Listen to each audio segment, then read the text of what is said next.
रही है। कामकाजी मुनाफा 60% की शार्प फॉल यहाँ पे नजर आ रहा है।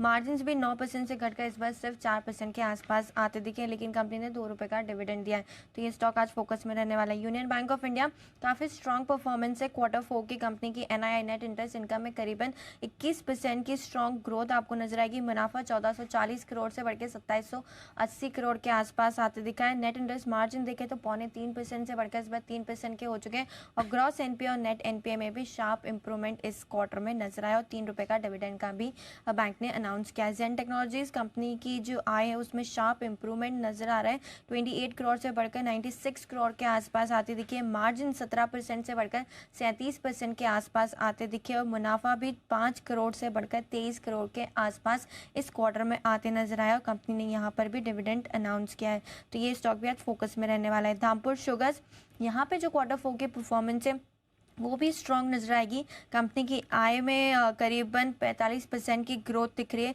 कामकाजी मुनाफा देखें तो 67 करोड़ से बढ़कर 104 करोड़ के आसपास आते दिखा है।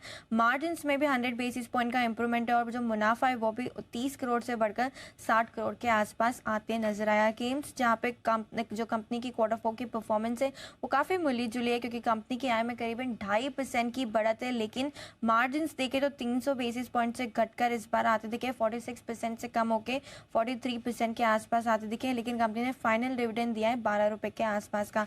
डी लिंक काफी स्ट्रॉन्ग परफॉर्मेंस है यहाँ पे। Q4 की कंपनी की आय में करीबन 14.5% की ग्रोथ आपको नजर आएगी। कामकाजी मुनाफा देखे तो 75% से बढ़कर इस क्वार्टर में 26 करोड़ के आसपास आते दिखा है। मार्जिन 300 बेसिस पॉइंट से इंप्रूव होके 6% से बढ़कर इस बार 9% के आसपास आते दिखे, और कंपनी ने स्पेशल डिविडेंड का अनाउंसमेंट किया है 5 रुपए के आसपास का।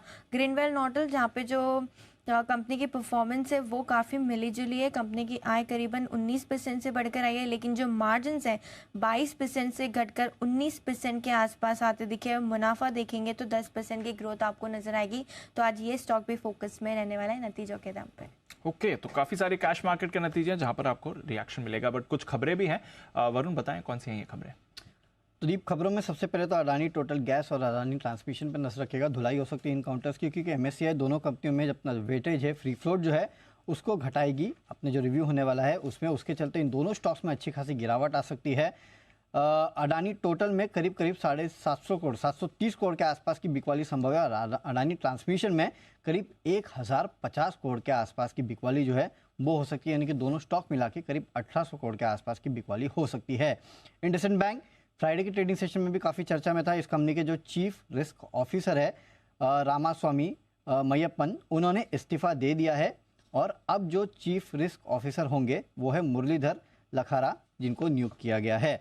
इसके अलावा ट्यूब इन्वेस्टमेंट इस कंपनी की सब्सिडरी है, tube investment clean mobility private limited, उन्होंने अपनी EV प्लेटफॉर्म जो है उसके लिए दूसरे दौर के निवेश के लिए करार कर लिया है। कंपनी ने कई प्राइवेट इक्विटी फंड्स के साथ निवेश के लिए करार किया है। CCPS यानी कि कंपलसरी कन्वर्टेबल प्रेफरेंस शेयर्स के जरिए करीब 675 करोड़ के आसपास ही जुटाने वाले हैं।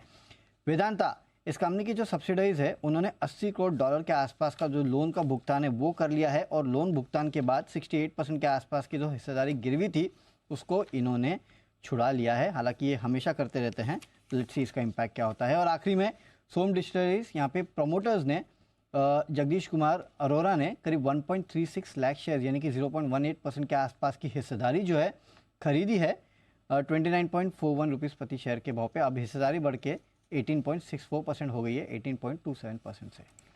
ओके, तो काफ़ी सारी खबरें हैं और ढेरों स्टॉक्स पर रिएक्शन आएगा, और ब्रोकरेज रिपोर्ट्स भी कई सारी हैं। आइए चलते हैं आशीष के पास FIR के लिए।